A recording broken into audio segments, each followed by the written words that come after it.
Say daddy. Say daddy. Say daddy. Say daddy. Daddy. Okay, well you can't wear a diaper in the tub. Why?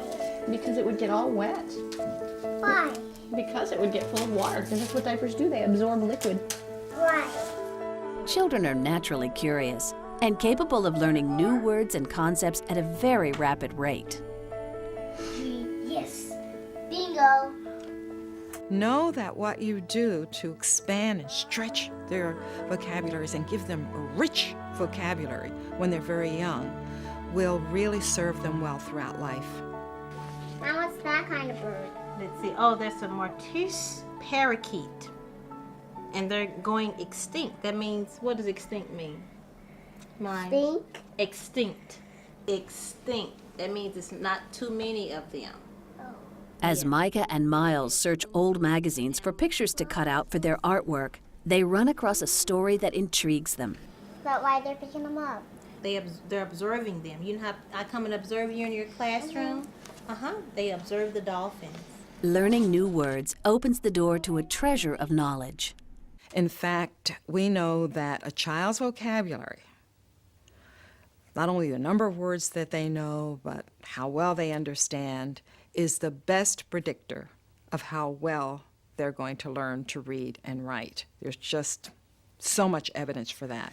It's all about creatures that live in water and under. I think the important thing to keep in mind here is that vocabulary development is not just learning a list of words.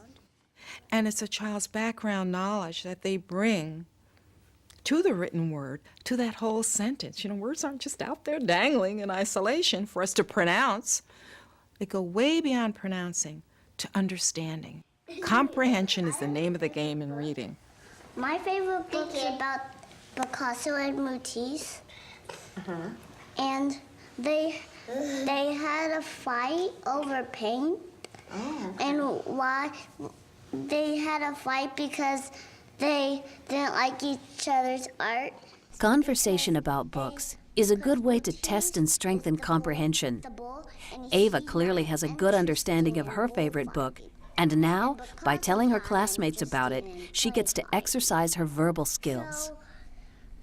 They didn't like each other's art, but they built their own fence. And then Comprehension really is grounded in listening and experience. So children really build reading comprehension through listening comprehension. So back again to reading aloud and to storytelling and talking with a child.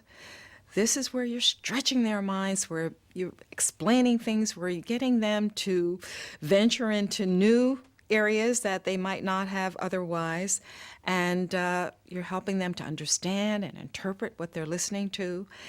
All of those things are what children bring to the printed page. This is the stuff that helps them to figure out what that author is talking about.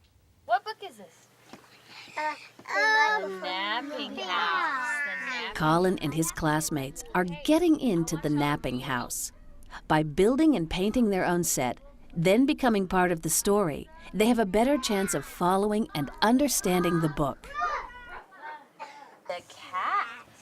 And then the mouse. And then the little bee. Was it fun to sleep in a box? Yes. Was it warm? No mine. Yeah. What book were you reading? Barney. Barney? Yeah. What book were you reading when you were sleeping in the house? Were you It was your own house. Were you reading the Napping House book? I like that book. I like to read that book. About home. I know about home. One night on the prairie, the coyote started to howl.